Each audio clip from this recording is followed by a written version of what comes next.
बोले भूखा देवता गए, बोले इनका क्या हुआ? बोले महाराज बहुत ही करके हंस रहे थे, पूरी बत्ती सी चली गई, बेचारे वेदांती हो गए। बोले जाओ खूब चना चोर गरम तुमने खाया है, खूब पकौड़ी छानी चकाचक छाना है मालपुआ, अब तो सत्तू पीकर भगवान का भजन करो। वही बन गए पिष्ट भोगी, जो हम लोग पिंडदान करते हैं जवा का और उड़द के, ये सब वही ग्रहण करना शुरू कर दिए। भूखा देवता सभी को भाग दिया। अंत में ब्रह्मा जी बोले चलो चलकर जजमान का यज्ञ पूरा करो। भोले बाबा बोले हम क्यों उस यज्ञ में जाएं जहां हमको भाग ही नहीं मिला? बोले आपको भाग मिलेगा। आज के बाद यज्ञ की जितनी भी बची हुई सामग्री वो सब आपकी होगी, वो आपका भाग है। इसीलिए जो नीचे हवन कुंड में 3 सीढ़ी होती है ना, ऊपर की सीढ़ी ब्रह्मा, बीच की सीढ़ी विष्णु, नीचे जो शिव की सीढ़ी होती है, उसमें जो साकल्य होता है उसको उठाकर कभी हवन कुंड में नहीं डालना चाहिए। 2 सीढ़ी का उठा सकते हैं। यज्ञ के बाद जो भी सामग्री बचती है उसमें शिव जी का वास होता है, शिव जी का हक है। शिव जी गए, बोले जजमान कहाँ? बोले महाराज घर तो यह पर सरस्वाहा हो गया। बोले कैसे यज्ञ पूरा हो? भगवान ने त्रिशूल छोड़ा, कहीं पर एक बकरा चल रहा था, उसका सर कट के आया, अब उसमें लगी। अब जिसकी आदत बोलने की होती तो शांत थोड़ी रह सकता।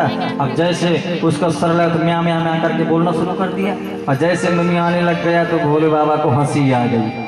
आज भी लोग भोले बाबा के मंदिर बम बम बम बम भोले करते हैं, इससे भोले बाबा को अपने ससुर साहब की याद आ जाती है, तो भोले बाबा प्रसन्न हो जाते हैं। यज्ञ संपन्न हुआ। यज्ञ संपन्न होने के बाद सुंदर वहां से शंभु मनु की 3 कन्याओं का वंश बताने के बाद बोले कि इनके 2 पुत्र हुए, प्रिव्रत एक उत्तानपाद।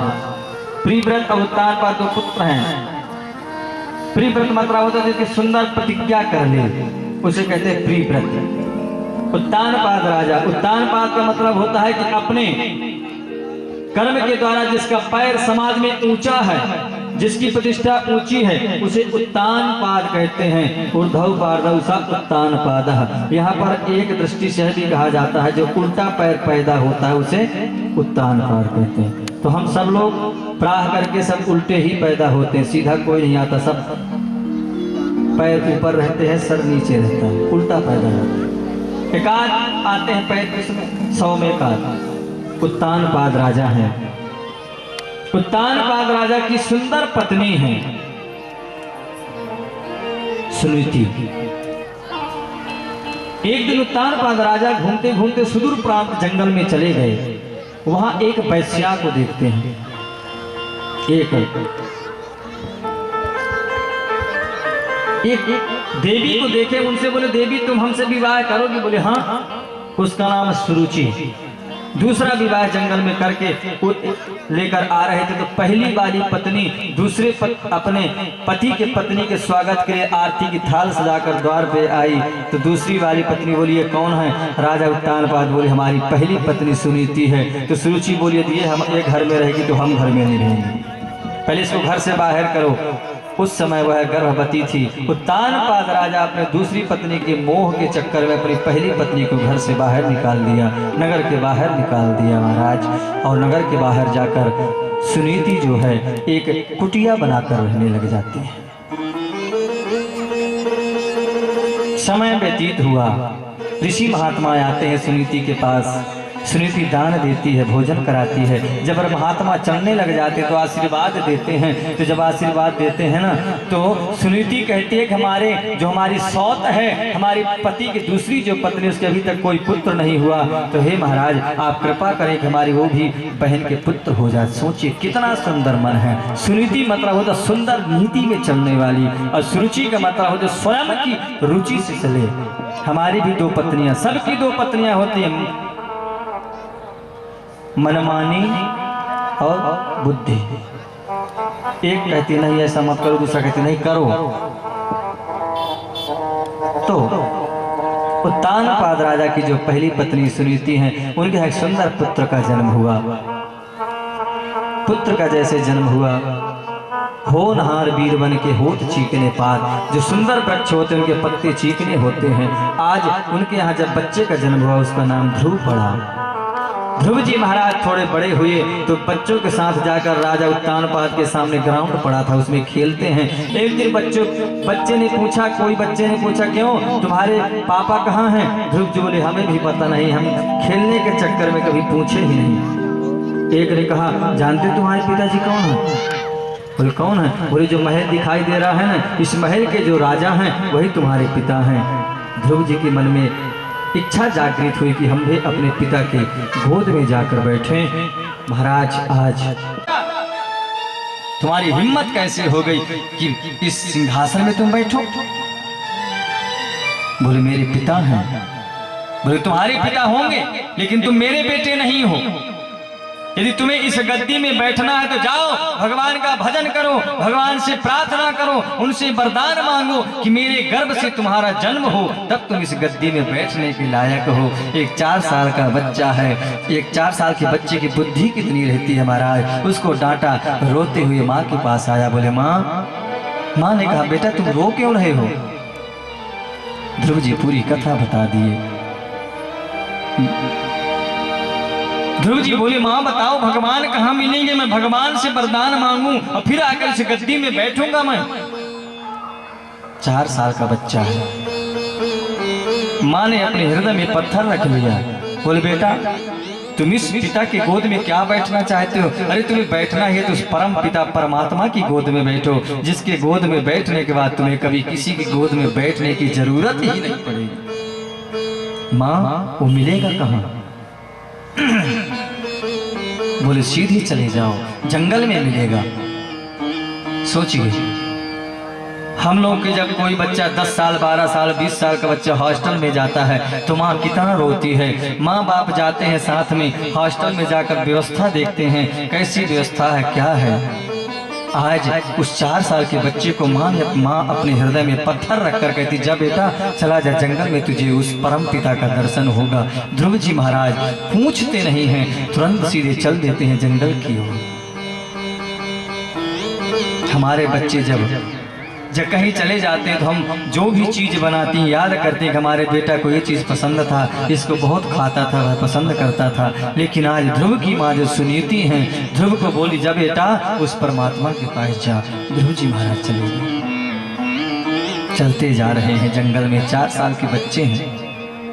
नारद जी सोचे कि चलो इसकी परीक्षा करते हैं। नारद जी सामने से आए, ध्रुव जी तुरंत दौड़कर दंडवत प्रणाम करते हैं। नारद जी बोले इसकी प्रथम सीढ़ी तो पक्की है, ये संत का सम्मान करना जानता है, बड़ों का सम्मान करना जानता है।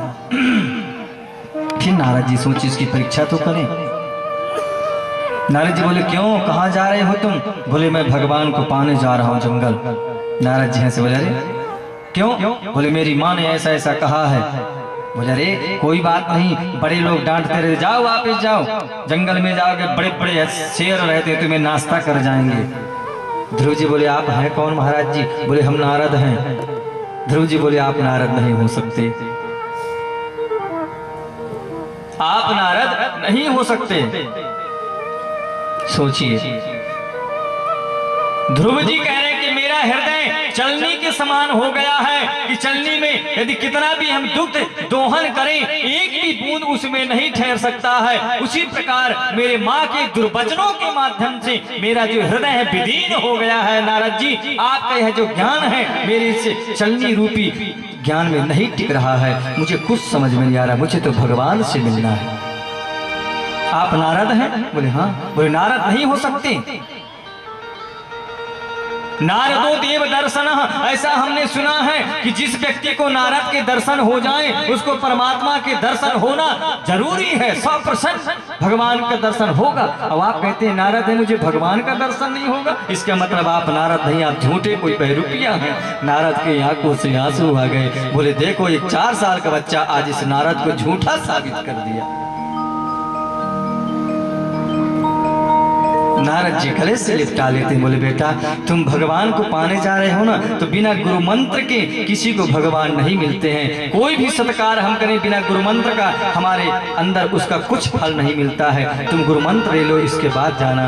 ध्रुव जी बोले कि हम कहाँ गुरु खोजें, कहाँ आप ही गुरु बन जाएं, आप ही गुरु मंत्र दे दें। ध्रुव जी महाराज को नारद जी गुरु मंत्र देते हैं। ओम नमो भगवते वासुदेवाय मंत्र दिया। बोले जाओ सीधे जंगल में मधुबन में चले जाओ, वहां जाकर भगवान का भजन करो और वहां तुम्हें भगवान का दर्शन होगा। नारद जी वहां से चल दिए। इतिहास पुराणादि वेद शास्त्रम विधिम बिना केवला हेतु की भक्ति रुतपाता केवलम। ध्रुव जी जमुना जी में स्नान करके बैठ जाते हैं। समाधि उनकी प्रारंभ हुई। त्रिरात्रांते प्राप्ते कपित्थवदरासन। 3 दिन में एक दिन कैथ खा लेते हैं, जो कैथा होता है ना, कैथ और बेर। 3 दिन कुछ नहीं खाते। आत्मवृत्त्यानुसारेण मासं व्यत्याशयं हरि। 4था महीना लगता है। 1 महीने में एक बार कोई घास फूस खा लेते हैं, फिर कुछ नहीं खाते। 4.5 महीना हुआ, केवल जल पान कर लेते हैं महाराज, और जल पान करके फिर कुछ नहीं खाते।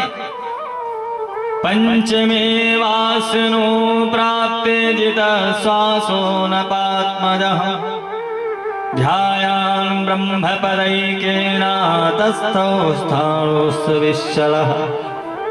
5वां महीना ध्रुव जी के समाधि का लगा। 5वां महीना आज जैसे लगा ध्रुव जी एक बार वायु भक्ष कर लिए और अपने ब्रह्मरंध्र प्राणों को ब्रह्मरंध्र में चढ़ा लिया। अब जैसे महाराज ध्रुव जी ने अपने प्राणों को ब्रह्मरंध्र में चढ़ाया, पूरी सृष्टि तड़फड़ाने लग गई। सबका ऑक्सीजन बंद हो गया, सबको सांस लेना मुश्किल हो गया। सभी देवी देवता दौड़ते हुए ब्रह्मा के पास गए। ब्रह्मा से बोले हम मर जाएंगे। ब्रह्मा बोले जो स्थिति तुम्हारी है वही स्थिति हमारी है।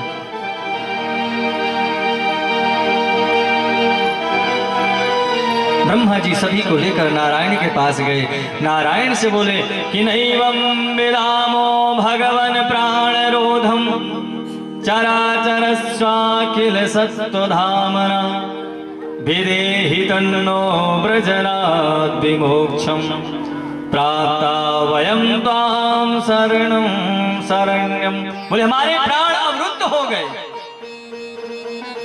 नारायण बोले चिंता मत करो, एक मेरा छोटा नन्हा सा भक्त है, मैं अभी जाता हूँ, उसके दर्शन करूंगा, सब कुछ ठीक हो जाएगा। भगवान ने यह नहीं कहा कि मैं दर्शन देने जाऊंगा, भगवान बोले मैं उसका दर्शन करूंगा, सब कुछ ठीक हो जाएगा महाराज। और भगवान वहां से नंगे पैर दौड़ लगा दिए। नारायण आकर ध्रुव जी के सामने खड़े हो गए। और जैसे ध्रुव की सामने खड़े हुए 10 मिनट 5 मिनट खड़े रहे, ध्रुव की आंखें नहीं खुल रही। क्यों? बोले जो झांकी बाहर खड़ी वही झांकी ध्रुव के अंदर स्थापित है। भगवान अंदर की झांकी को अंतर्ध्यान कर दिए और जैसे अंतर्ध्यान के ध्रुव जी छटपटा जाते हैं। जैसे आंख खोला तो भगवान सामने खड़े हैं वही झांकी।